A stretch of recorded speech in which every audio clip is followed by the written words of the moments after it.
E aí, turma, mais uma questão para no dia da prova você ter aquela sensação. Vou chamar o fiscal e perguntar para ele onde vai ser o local da segunda prova. O vade-mecum pode ser grifado, pode ser anotado, toda aquela preocupação que a gente tem com a segunda fase do exame de ordem. Mas isso, para acontecer, você precisa fazer a sua parte. Você precisa estudar antes para chegar forte na primeira fase e ter o passaporte para a segunda, beleza? Então, me siga lá no Instagram, @prof. Rogério Agostinho.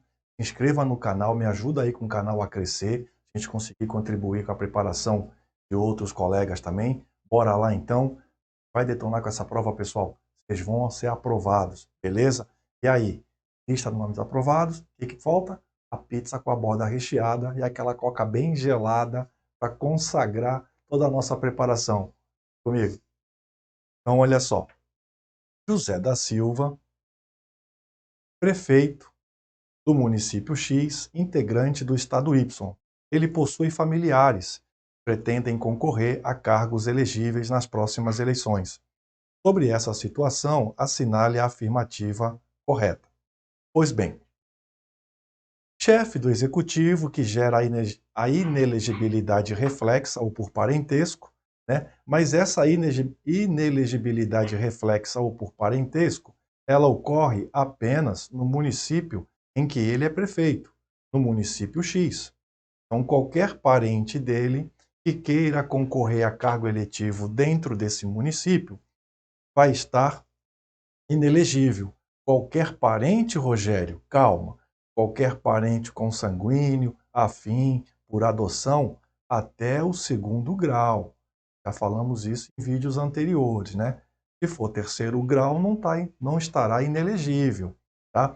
Outra exceção também, eu vou trazer em vermelho, porque o exame adora perguntar sobre isso.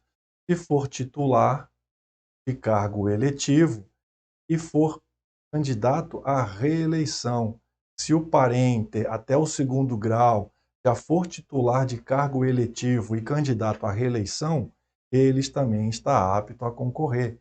Ele não é inelegível. Colocar um ok. Tudo bem, então? Então, tomar cuidado que a inelegibilidade é dentro aqui, ó, da circunscrição do município, porque ele é um prefeito. Se ele fosse um governador, seria na circunscrição do estado. Então, dentro daquele estado, parentes até segundo grau não poderiam concorrer, salvo se já fossem titular de mandato eletivo e candidatos à reeleição. Tudo bem? Então tá. Por ele ser prefeito no município X, integrante do estado Y, é aqui o município X, né? Ou, no máximo, o estado Y, que é o seu domicílio eleitoral.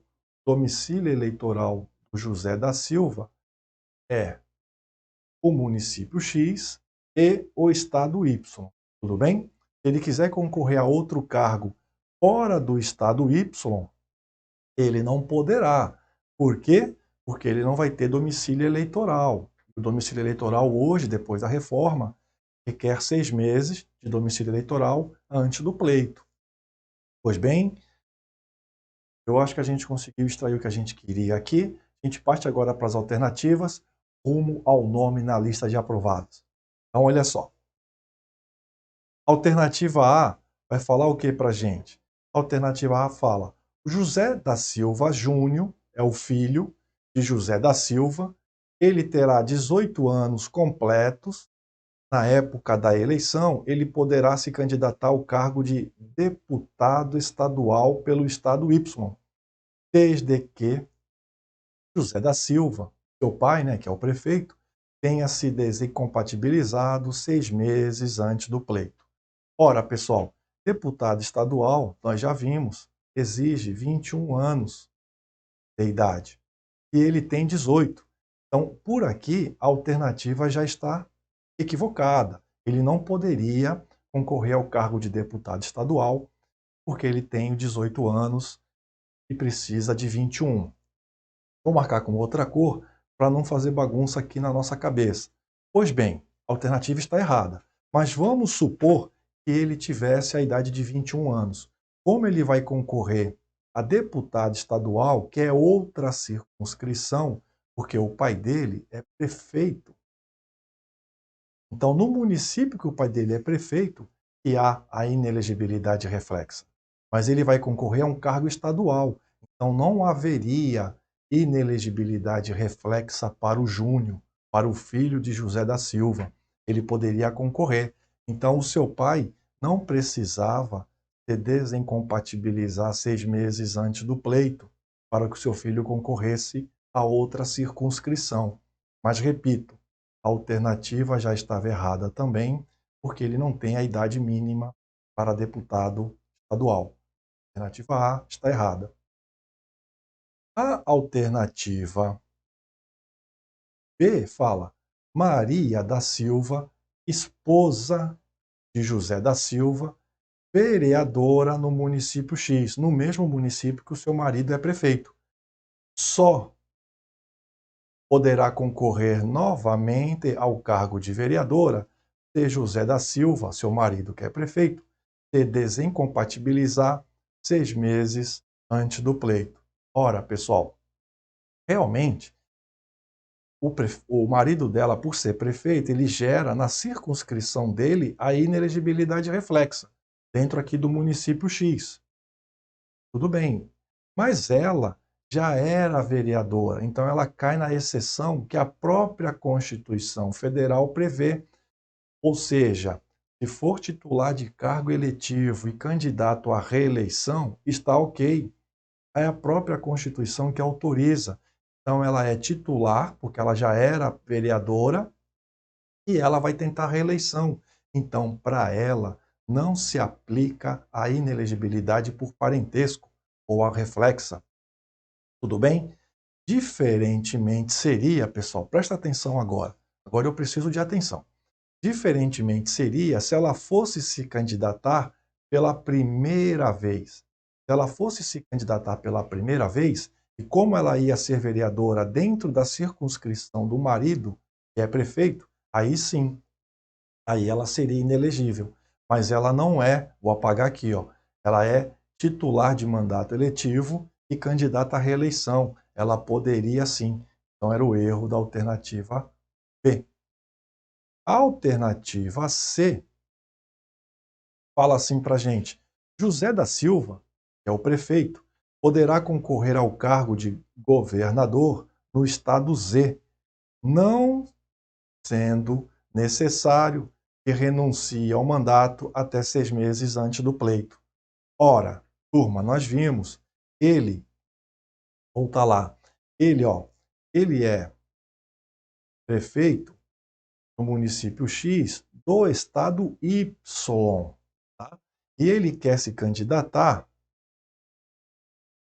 a governador no estado Z, ou seja, outra circunscrição onde ele não tem domicílio eleitoral. Perceberam? Uma letra de Y para Z, a alternativa está errada. Vejam a maldade, presta atenção na hora da prova, toma uma aguinha, não sai respondendo as 80 uma vez só. Pede para ir ao banheiro, dá uma relaxada, e você cai, você fala, você está vendo Y, Z, é Z, vambora, assina Z, seja o que Deus quiser, e não vai ser o que Deus quiser, você vai perder a questão. Vem cá. Então, para ele se candidatar no estado Y, ele precisa ter domicílio eleitoral no estado, desculpa, no ato falho, né? Para ele se candidatar aqui, ó, no estado Z, ele precisa ter domicílio eleitoral no estado Z, mas ele é do município do estado Y. Então ele não tem domicílio eleitoral no estado Z. Ele não poderia se candidatar lá. Tá? E aqui outra questão também que a gente precisa conversar. O chefe do Poder Executivo, peço atenção novamente, porque isso aqui vai estar na prova. O chefe do Poder Executivo, se ele for concorrer a outro cargo, ele precisa renunciar 6 meses antes do pleito. Se ele for concorrer a outro cargo. Então, o chefe do Executivo, se ele for concorrer, olha aqui, ó, outro cargo, ele precisa renunciar 6 meses antes do pleito. Essa regra se aplica, Rogério, para o pessoal que ficou ruim, né? Vou trazer para cá então. essa regra se aplica para o pessoal do Poder Legislativo? Ó, em letras garrafais, não. Poder Legislativo não precisa renunciar para concorrer a outro cargo. Rogério, e se o chefe do Poder Executivo for concorrer à reeleição? Olha a seta bem grande aqui. Se ele for concorrer à eleição, não é outro cargo, é o mesmo cargo. Para o mesmo cargo, não precisa renunciar. Para o mesmo cargo, não precisa renunciar. Anotou isso? Chefe do executivo vai concorrer para outro cargo, renuncia 6 meses antes do pleito. Chefe do executivo vai concorrer à reeleição, em outras palavras, ao mesmo cargo que ele está ocupando. Não precisa renunciar, beleza? Poder legislativo não precisa renunciar para concorrer a outro cargo. Vem cá. Então vamos voltar lá. Vou apagar aqui para a gente conseguir espaço, tá? Então, primeiro, o chefe do Poder Executivo, outro cargo precisa renunciar. E ele, não sendo necessário, estava aqui, né? Falou, não sendo necessário que renuncie ao mandato. Não. Aqui era o segundo erro da alternativa. Ele precisava sim renunciar, porque ele é prefeito e ele ia concorrer a governador, outro cargo. Precisa renunciar sim. Então essa alternativa C, ela tinha 2 erros. O primeiro, ele não tinha domicílio eleitoral no estado Z, e o segundo, que ele precisava sim renunciar porque se tratava de outro cargo. Bem, então agora eu vou apagar aqui para a gente poder resolver a última alternativa, que é a alternativa D. E o que fala para a gente a alternativa D? Ela fala assim, vou pegar uma caneta de outra cor, para ficar visualmente falando menos pior. Vamos lá. Pedro Costa, sobrinho, ele é o sobrinho de José, que é o prefeito, poderá concorrer ao cargo de vereador do município X, ou seja, no mesmo município que o seu tio é prefeito, mesmo que José da Silva não tenha se desincompatibilizado 6 meses antes do pleito. E por que é a alternativa correta? Porque o sobrinho é parente terceiro grau e a vedação constitucional é para parente até o segundo grau. Então, o sobrinho não é inelegível, em que pese concorra dentro da circunscrição do seu tio que é prefeito do município X. Por ele ser parente de terceiro grau, ele não é inelegível. Então, portanto, o seu tio não precisaria, mesmo que José da Silva não tenha se desincompatibilizado. Perfeito. Ele não precisa se desincompatibilizar, porque o sobrinho é parente de terceiro grau, então não está na vedação constitucional da inelegibilidade reflexa. Alternativa D é a correta. Assinala D na prova, já pergunta para o fiscal. A prova foi tranquila, hein? Tem noção aí da nota de corte? 40. Tô brincando. Rumo à aprovação, pessoal. Rumo àquela pizza com a borda recheada e uma Coca-Cola bem gelada. Sucesso, turma!